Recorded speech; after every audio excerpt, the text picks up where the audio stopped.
একদমই ঠিক বলেছেন। আজকের আলোচনাটা আমি রিমাটয়েড আর্থ্রাইটিস করছি কেন, তার একটা কারণ রয়েছে। আমরা রেগুলারই কিছু না কিছু চেম্বারে যাই, হয়তো আমরা কলকাতার মধ্যে বা হলো কলকাতার বাইরে। তো এই রিউমাটয়েড আর্থ্রাইটিস যেটা রোগটা, এটাকে বলা হয় আয়ুর্বেদে আমবাত। তো আমবাত হচ্ছে কি, দুটো শব্দ নিয়ে তৈরি। একটা হচ্ছে আম, একটা হচ্ছে বাত।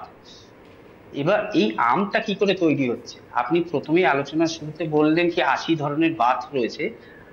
আমাকে একটা কথা বুঝে নিতে হবে খুব ভালোভাবে, কি 80 প্রকারের বাত মানে সবগুলো কিন্তু ব্যথার রোগ নয়। কারণ অনেকেই এটা বলে থাকেন কি 80 রকমের বাত মানেই ব্যথা, 80 ধরনের ব্যথা। এটা একদমই নয়। ব্যথা মানে বাত নয়, নার্ভের সমস্যাও হচ্ছে বাতব্যাধির মধ্যে পড়ে। এমন আমরা একটা বলি কম্পবাত, যেটাকে আমরা পার্কিনসন বলে থাকি, এটাও কিন্তু বাতব্যাধির মধ্যে আসছে, যেটাকে কম্পবাত বলা হচ্ছে।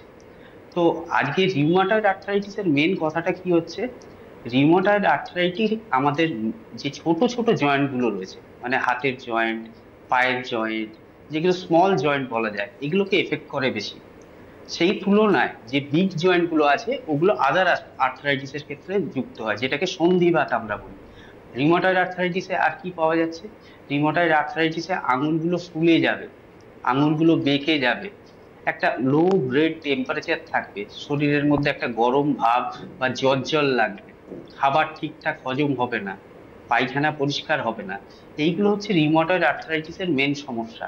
অন্যান্য আর্থ্রাইটিসের থেকে এইটা দেখলে আমরা পার্থক্যটা করে ফেলতে পারবো, কি এটা রিউমাটয়েড আর্থ্রাইটিস, এটা কিন্তু রিউমাটয়েড আর্থ্রাইটিস নয়। এবার রিউমাটয়েড আর্থ্রাইটিসে আর একটা কথা হলো, মনে রাখতে হবে আমরা কিছু ব্লাড রিপোর্ট করতে দিই, যেমন আরএ ফ্যাক্টর আছে, অ্যান্টিসিসিপি রয়েছে। তো এর মধ্যে আরএ ফ্যাক্টরটা নর্মাল লেভেল হচ্ছে 15 থেকে 20, কিন্তু সেটা যখন ধীরে ধীরে বাড়তে থাকে, 30 হয়, 40 হয়, তখন এই রিউমাটয়েড আর্থ্রাইটিস রোগটা আসে।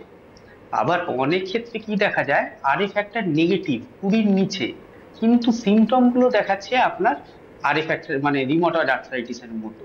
তো সেখানে আমরা বলি সেটাকে সেরো নেগেটিভ রিউমাটয়েড আর্থ্রাইটিস, যেহেতু আরএ ফ্যাক্টরটা নেগেটিভ। আর আরএ ফ্যাক্টরটা যখন পজিটিভ হচ্ছে, নর্মালের থেকে বেশি হচ্ছে, সেটাকে আমরা বলি সেরো পজিটিভ রিউমাটয়েড আর্থ্রাইটিস। তো এইটাই হচ্ছে মেনলি রিউমাটয়েড আর্থ্রাইটিস।